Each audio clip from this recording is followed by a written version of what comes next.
दुनिया में बहुत से ऐसे इंसान गुजरे हैं जिन्होंने फ्यूचर को प्रेडिक्ट करा है। बाबा वंगा भी उनमें से एक नाम है। कहा जाता है ये एक औरत थी जो कि फ्यूचर को प्रेडिक्ट कर लेती थी। और जो एक अमेजिंग बात थी वो ये थी कि औरत खुद नाबीना थी। जबकि कहा जाता है कि इसकी की गई 80% प्रेडिक्शन सच साबित होती थी। अब इस बात में कितनी सच्चाई है ये तो आगे चल के हम डिस्कस करते हैं। हम आते हैं बाबा वंगा कौन थी और इनकी लाइफ कैसी गुजरी थी। बाबा वंगा जिनका पूरा नाम था बेंजिलिया पेंडिवा गश्तरोवा, ये एक बल्गारियन नदान लड़की थी जो कि पैदा हुई थी इस्लामिका सिटी, उस्मान एम्पायर के दौर के अंदर। बाबा वंगा की तारीख पैदाइश थी 3 अक्टूबर 1911। बाबा वंगा की मां की बचपन में ही डेथ हो जाती है। उसके बाद से बाबा वंगा ऐसे ही पल रही थी, यानी उनके रिश्तेदार उन्हें पाल रहे थे। जबकि बाबा वंगा के जो वालिद थे वो एक रेवोल्यूशनरी लीडर रहे थे। इनके वालिद ने काफ़ी ज़्यादा प्रो बल्गारियन कंपेन्स चलाई थी। ये सब करने के बाद बाबा वंगा के वालिद को एक भारी कीमत चुकानी पड़ी थी, यानी कि जो उनका घर था और जितनी उनकी जायदाद थी वो सारी जब्त कर ली जाती है। बाबा वंगा के वालिद ने दूसरी शादी कर ली थी और अब वो शिफ्ट हो रहे थे नोवा सेलू की तरफ। यही वो मकाम थे, यही वो जगह थी जिस जगह के ऊपर बाबा वंगा के साथ एक हादसा पेश आया था। ये इसका चाइल्डहुड का वाकया था जो कि 10 से 12 साल की उम्र में इसके साथ पेश आया था। ये खेतों में खेल रही थी और उसी वक्त एक तेज किस्म का तूफान वहां पर आ जाता है। कहा जाता है इतनी ज्यादा शिद्दत का और इतना ज्यादा तेज तूफान था जिसमें एक टोर्नाडो इस बच्ची की तरफ बढ़ रहा था। अपनी तरफ टोर्नाडो आते हुए देखते हुए बच्ची वैसे ही घबरा चुकी थी और उसके जो कदम थे वो वहां पर जम के रह गए थे और उसकी आंखें फटी फटी रह गई थी। टोर्नाडो वहां पर पहुंचता है और उस बच्ची को अपनी लपेट में ले लेता है।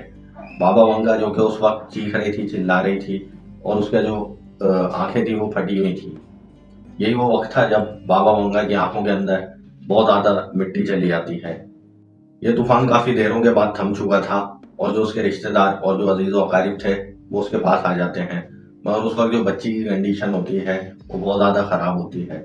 जब बाबा वंगा को डॉक्टर के पास ले आया जाता है तो डॉक्टर ये बात बताते हैं कि इसका एक मेजर ऑपरेशन करना पड़ेगा वरना इसकी आंखें जाया हो सकती हैं। गुर्बत की वजह से ये ऑपरेशन ना हो सका और फाइनली जो बाबा वंगा थी उसकी आंखें जाया हो चुकी थी।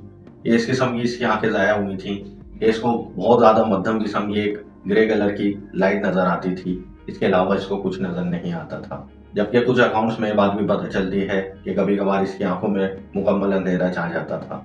नाबीना बच्ची की लाइफ ऐसे ही कॉम्प्लिकेटेड होती है, मगर बाबा वंगा ने हार नहीं मानी थी। जब ये पैदा हुई थी तो इसके पैदा होने में भी बहुत ज्यादा कॉम्प्लिकेशन हुई थी और इसे प्री मेच्योर बच्ची कहा जाता था। ये इस किस्म की प्री मेच्योर बच्ची पैदा हुई थी जिसके पैदा होने के बाद भी इसका नाम नहीं रखा गया था। यानी कि काफी दिनों तक इसका नाम ना रखने की सिर्फ एक ही वजह थी क्योंकि बहुत ज्यादा कमजोर बच्ची थी। जबकि उस वक्त भी डॉक्टर्स का यही कहना था कि इस बच्ची का सरवाइव करना मुश्किल है, बट अनफॉर्चुनेटली वो उस वक्त भी सरवाइव कर जाती है। ये नाबीना होने का वाक्य जब इसके साथ पेश आ चुका था उसके बावजूद इसने अपनी जो विल पावर थी उसको कम नहीं करा था। ये मुसलसल लड़ती रही थी अपनी लाइफ में। कहा जाता है कि इसने एक स्कूल ज्वाइन करा था जो कि नाबीनाओं का स्कूल था और उस स्कूल के अंदर इसने डिफरेंट किस्म की तालीम भी हासिल करी थी। इसमें कुकिंग, पियानो क्लासेस और भी डिफरेंट चीज़ें इसने सीखी थी। जबकि इसका तालीमी दौरानिया 3 साल से ज़्यादा नहीं चला था। उसके बाद ही इसकी माँ का जो कि इसकी सौतेली माँ थी उसकी डेथ हो जाती है। अपनी सौतेली माँ के मरने के बाद सारी जिम्मेदारी इसी के ऊपर आ जाती है, यानी अपने छोटे बहन भाइयों को अब इसी को संभालना था। 1939 में वेंजिलिया को एक लंग्स की बीमारी हो गई थी जो कि डॉक्टर्स के मुताबिक एक जानलेवा बीमारी थी। डॉक्टर्स के मुताबिक उसका बचना नामुमकिन बात थी, बट अमेजिंगली अगेन उसने इस चैलेंज को कबूल करा और उस बीमारी को भी शिकस्त दे दी थी। यह देख के डॉक्टर्स काफ़ी हैरान हुए थे कि ये बहुत ज़्यादा स्ट्रॉन्ग विल पावर की औरत है। मई 1942 में इसकी शादी हो जाती है दिमित्री गस्तारोवा से। ये अपने शौहर के साथ पालरीज शिफ्ट हो चुकी थी। यही वो मकाम था जहाँ पर वेंजिलिया बहुत ज़्यादा मशहूर हो चुकी थी। जब ये यहाँ पर शिफ्ट हुई थी तो यहाँ पर लोग इसकी बहुत ज़्यादा इज्जत करने लगे थे और इससे मुलाकातें करने लगे थे। वेंजिलिया की जो प्रेडिक्शंस थी वो यहाँ पर सच साबित होने लगी थी। कहा जाता है यही वो दौर था जिसमें इसको सबसे ज़्यादा मशहूर होने का मौका मिला था। ये वर्ल्ड वॉर 2 के दौरान की बात है और बहुत सारे लोगों ने इससे उस वक्त राब्ते करे थे, जिसमें सियासी, समाजी और हर किस्म के लोग इससे राब्ते करने लगे थे। लोग इससे जंगों की सूरत हाल पता करने लगे थे कि जंग कब तक रुकेगी या कि इस जंग के अंदर हमारे जो लवाहिकीन हैं वो जिंदा हैं या मर चुके हैं। और भी इसी किस्म के डिफरेंट सवालात लोग इससे पूछने लगे थे। बाबा वंगा जो कि इनमें से कुछ सवालों के जवाब जानती थी, वो उसने उन लोगों को तक पहुंचा दिए थे और अमेजिंगली वो प्रेडिक्शन सच साबित हुई थी। जबकि उस वक्त वहां पर मौजूद कम्युनिस्ट पार्टीज और पुलिस ने इसको बहुत ज्यादा हिरासा करा था और इसको कहा था कि तुम अपना ये काम बंद करो। बाबा वंगा उस वक्त भी नहीं रुकी थी, यानी कि पुलिस के कहने के मुताबिक भी उसने लोगों से मिलना बंद नहीं करा था और वो लोगों से मिलती थी और उनके जवाब भी देती थी। 1960s के दौर के अंदर बाबा वंगा को बल्गारियन एकेडमिक साइंस में पढ़ाने का मौका मिल जाता है। यहाँ पर बाबा वंगा के ऊपर बहुत ज़्यादा रिसर्चेज भी की गई थी और जो उनकी प्रेडिक्शंस थी उनको लिखा भी जाने लगा था। ये जिस डिपार्टमेंट में काम कर रही थी उसका नाम था इंस्टीट्यूट ऑफ सजेस्टोलॉजी। उस वक्त के दौरान भी जो इसने प्रेडिक्शंस करी थी वो काफ़ी ज़्यादा सच साबित हुई थी। जबकि कम्युनिस्ट पार्टी और सोवियत यूनियन के लोग भी अब मुकम्मल तौर पर राब्ते में थे बाबा वंगा से। 1962 के दौर में बाबा वंगा के हस्बैंड की डेथ वाकई हो जाती है, जबकि 11 अगस्त 1996 में बाबा वंगा की भी डेथ हो जाती है और इसकी डेथ वाकई होती है ब्रेस्ट कैंसर से। अब आते हैं हम असल टॉपिक पे, असल मुद्दे के ऊपर कि जो इसकी प्रेडिक्शंस थी वो क्या थी और कितनी सही रही। एक रिसर्च के मुताबिक जो इसकी प्रेडिक्शंस थी उसमें से 80% प्रेडिक्शंस ऐसी थी जो कि दुरुस्त साबित हुई थी, जबकि कहा जाता है इसकी कई सौ प्रेडिक्शंस तो लोगों को अभी तक पता भी नहीं थी। यानी कि जो इसने लोकल्स को प्रेडिक्शंस करी थी वो चंद ही प्रेडिक्शंस थी जो ज्यादातर लोगों ने जानी थी। सबसे ज्यादा जो इसने अपनी प्रेडिक्शंस का दौर बताया था वो बताया था वर्ल्ड वॉर 2 के दौरान का। ये वर्ल्ड वॉर 2 के दौरान का वो वक्त था जब लोग बहुत ज्यादा परेशान थे जंगी हालात की वजह से और लोग मुकम्मल तौर पे इससे राब्ते में आ चुके थे और इससे बहुत ज्यादा सवालात करने लगे थे। इनमें से बहुत से सवालात के जवाब बाबा वंगा ने दिए भी नहीं थे, जबकि कहा जाता है कि कुछ सवालात के जवाब इसने दिए थे जिनमें से तकरीबन सही साबित हुए थे। यूं तो इसकी की गई प्रेडिक्शंस की बहुत ज्यादा लंबी लिस्ट है, लेकिन कुछ इसकी लोकल प्रेडिक्शंस मैं आपके सामने लाता हूँ। बाबा वंगा ने सोवियत यूनियन के ब्रेकअप की जो प्रेडिक्शन करी थी वो सच साबित हुई थी। ये प्रेडिक्शन थी यूगोस्लाविया की और चेकोस्लोवाकिया की। चेर्नोबिल डिजास्टर जो कि एक न्यूक्लियर प्लांट का डिजास्टर हुआ था, उस डिजास्टर की प्रेडिक्शन भी बाबा वंगा ने की थी। जोसेफ स्टालिन की जो मौत की प्रेडिक्शन थी वो भी सच साबित हुई थी। ये सोवियत यूनियन के मशहूर पॉलिटिशियन थे और इनकी जो डेथ की वजह थी वो थी स्टोक्स। रशियन सबमरीन कर्स की सिंक होने की जो प्रेडिक्शन थी वो भी इन्होंने करी थी, जो कि सन 2000 में सच साबित हुई थी। 1985 में आने वाले बल्गारियन अर्थक्वेक की जो प्रेडिक्शन इन्होंने करी थी वो भी सच साबित हुई थी। जबकि बहुत सी इंटरनेशनल प्रेडिक्शन इन्होंने करी थी, जैसा कि सुमात्रा का जो सुनामी आया था उसकी भी इन्होंने प्रेडिक्शन करी थी। ये इंडोनेशिया, मलेशिया, थाईलैंड में आने वाला काफी बड़ा सुनामी कहलाता है। जो सुनामी आया था 2004 के अंदर। प्रिंस याना की जो डेथ की प्रेडिक्शन करी थी वो भी सच साबित हुई थी। यूएसए प्रेसिडेंट बाराक ओबामा की जो प्रेडिक्शन करी थी वो भी सच साबित हुई थी। उनके मुताबिक ये अमेरिकन अफ्रीकन एक सदर मुंतखब होंगे जो कि 44 सदर होंगे अमेरिका के। जबकि कोरोना वायरस के बारे में भी इन्होंने प्रेडिक्शन करी थी, मगर उसमें अल्फाज कुछ अलग तरह के थे। कहा जाता है कि वो प्रेडिक्शन भी दुरुस्त साबित हुई थी। जबकि इस लिस्ट के अंदर वांगा ने अपनी डेथ की प्रेडिक्शन भी करी थी और वो प्रेडिक्शन भी सच साबित हुई थी, यानी किस डेट को वो मरने वाली थी ये भी उसने बताया था। बाबा वंगा की 80% प्रेडिक्शन सच साबित हुई थी, लेकिन 20% यानी कि काफी ज्यादा प्रेडिक्शन गलत भी साबित हुई थी। इनमें से कुछ मशहूर प्रेडिक्शन इस तरह से रही हैं, जैसा कि 1994 में होने वाले फुटबॉल वर्ल्ड कप के मैच के अंदर इन्होंने बताया था कि दोनों टीमें जो फाइनल में पहुंचेंगी उनका नाम बी से शुरू होगा। जबकि ये बात तो हकीकत मिलती है कि बी से पहुंचने वाली पहली टीम थी ब्राजील, जबकि दूसरी टीम इटली थी। जबकि वो 44th यूएस प्रेसिडेंट की इन्होंने प्रेडिक्शन करी थी, यानी कि बाराक ओबामा की जो प्रेडिक्शन करी थी वो दुरुस्त साबित हुई थी। बट जो उनके अल्फाज थे वो ये थे कि लास्ट प्रेसिडेंट होंगे अमेरिका के, मगर ये हकीकत नहीं है, वो लास्ट प्रेसिडेंट नहीं थे अमेरिका के।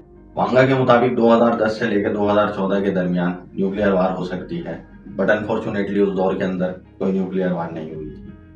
जबकि बहुत ज्यादा फ्यूचर प्रेडिक्शंस भी बाबा वंगा ने करी हैं, जैसा कि 2024 के अंदर भी वांगा ने बहुत ज्यादा प्रेडिक्शन करी हैं।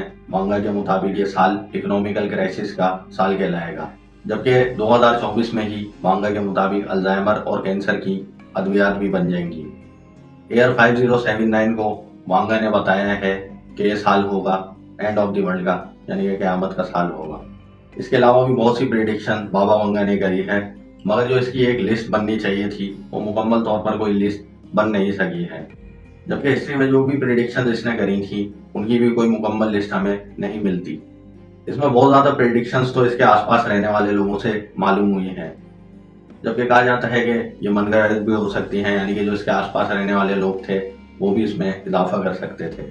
अब आते हैं हम लोगों के ऊपर के लोगों की इसके बारे में क्या राय रही थी। यानी कि एक नाबीना औरत जो कि प्रिडिक्ट कर लेती है फ्यूचर्स को। बहुत सारे लोगों के मुताबिक तो ये कोई ब्लैक मैजिक करने वाली औरत रही थी, जबकि बहुत ज्यादा लोगों के मुताबिक ये ऐसे ही अपना अंदाजा बताती है और अमेजिंगली वो फ्यूचर प्रेडिक्ट हो जाते हैं। यानी उन लोगों के मुताबिक एक किस्म का कोई तुक्का चलाती थी। जबकि इसी तरह से और भी बहुत ज्यादा लोगों की अलग अलग राय रही है बाबा वंगा के बारे में। यानी कि जो लोग थे वो ये बात तस्लीम करने को तैयार नहीं थे कि एक अनपढ़ जाहिल औरत जो कि नाबीना भी है वो किस तरह से फ्यूचर को प्रिडिक्ट कर लेती है। ये बात हकीकत मिलती है कि इस तरह के लोगों को दुनिया में नकारा ही समझा जाता है, लेकिन इसका बहुत बड़ा रीजन मिलता है जो कि साइंस की तरफ से मिलता है और इस मिस्ट्री को सॉल्व भी करता है। डॉक्टर्स ने एक मुकम्मल रिसर्च रिपोर्ट्स तैयार करी थी। इसमें डॉक्टर्स और साइंटिस्ट दोनों ने मिलकर ये रिपोर्ट्स तैयार करी थी। जो डॉक्टर्स की रिसर्च थी वो ये रही थी कि एक ऐसी बच्ची थी जो कि प्री मेच्योर बच्ची पैदा हुई थी। जबकि कहा जाता है कि उस वक्त भी डॉक्टरों ने यही कहा था कि इसका सर्वाइव करना मुश्किल है, बट अनफॉर्चुनेटली उस प्री मेच्योर बच्ची ने पैदा होने के बाद यानी कि बहुत नासाज हालत में भी सरवाइव कर लिया था। यानी कि इस बात से डॉक्टरों ने अंदाजा लगाया कि इस बच्ची के अंदर एक विल पावर इसके बचपन से मौजूद था। उस वक्त जो डॉक्टर्स थे उनके मुताबिक इस बच्ची ने उस टोर्नाडो के अंदर भी बहुत हिम्मत दिखाई थी। यानी कि उनके मुताबिक इसने उस तेज मिट्टी के तूफान को बर्दाश्त करा था। डॉक्टर्स के मुताबिक इस हादसे के होने के बाद इस बच्ची के आंख नाक कान के सेंसेस बंद होने के बाद इसके दीगर सेंसेस ऑन हो चुके थे। उस वक्त के होने वाले वाक्य के मुताबिक जब इस बच्ची की आंखें चली गई थी तो डॉक्टर्स के मुताबिक इसके दीगर सेंसेस ओपन हो चुके थे। डॉक्टर्स के मुताबिक ये वो सेंसेस थे जो कि हर इंसान के अंदर मौजूद होते हैं मगर एक्टिवेट नहीं होते। जबकि ये बात हकीकत मिलती है कि दिमाग के एक हिस्से के अंदर यानी कि हर इंसान के दिमाग के एक हिस्से के अंदर फ्यूचर प्रेडिक्शन का एक खाना मौजूद होता है। ज्यादातर डॉक्टर्स के मुताबिक डीप स्लीपिंग में जब इंसान जाता है तो उस डीप स्लीपिंग के अंदर अपना फ्यूचर प्रेडिक्ट कर लेता है। यानी कि इंसान उस पोर्टल में जा सकता है जिसमें अपना फ्यूचर देख सकता है या किसी और का फ्यूचर प्रेडिक्ट कर सकता है। मगर आम इंसान को आने वाला ये ख्वाब का ड्यूरेशन बहुत लिमिटेड सेगमेंट का होता है जो कि 2 से 5 मिनट का बताया जाता है। इसमें से कई सौ इंसान तो इस तरह के होते हैं जिनको पता ही नहीं चलता कि उन्होंने क्या ख्वाब देखा था और सुबह उठने के बाद वो अपने ख्वाब को भूल जाते हैं। जबकि इनमें से कई सौ लोग जो कि ख्वाब को देख लेते हैं मगर वो ये बात रियलाइज नहीं कर पाते कि उन्होंने क्या चीज देखी है और इसका क्या मीनिंग बनता है। डीप ड्रीमिंग में जो इंसान अपना फ्यूचर प्रेडिक्ट करता है इसके बारे में मैंने अपनी एक वीडियो बनाई हुई है। आप मेरे चैनल पेज के ऊपर जाके ये वीडियो देख सकते हैं। सिमिलरली इसी तरह से बाबा वंगा के साथ भी पेश आया था। यानी जो उसके सेंसेस थे वो ऑन हो चुके थे और कहा जाता है अक्सर वो फ्यूचर को प्रेडिक्ट कर लिया करती थी। ये साइंटिस्ट की और डॉक्टर की रिपोर्ट रही है बाबा वंगा से रिलेटेड। दोस्तों अगर इसकी फाइनल कंक्लूजन पे आते हैं तो एक ऐसी नाबीना औरत थी जो कि फ्यूचर को प्रेडिक्ट कर लेती थी। यानी इसकी 80% जो प्रेडिक्शन है वो सच साबित हुई हैं। मुझे लाजमी कमेंट करके बताएं आपको क्या लगता है कि बाबा वंगा की गई प्रेडिक्शन सच्ची थी या कि कोई बनाई हुई प्रेडिक्शंस थी। देखते रहें मिस्ट्री मॉन्स्टर।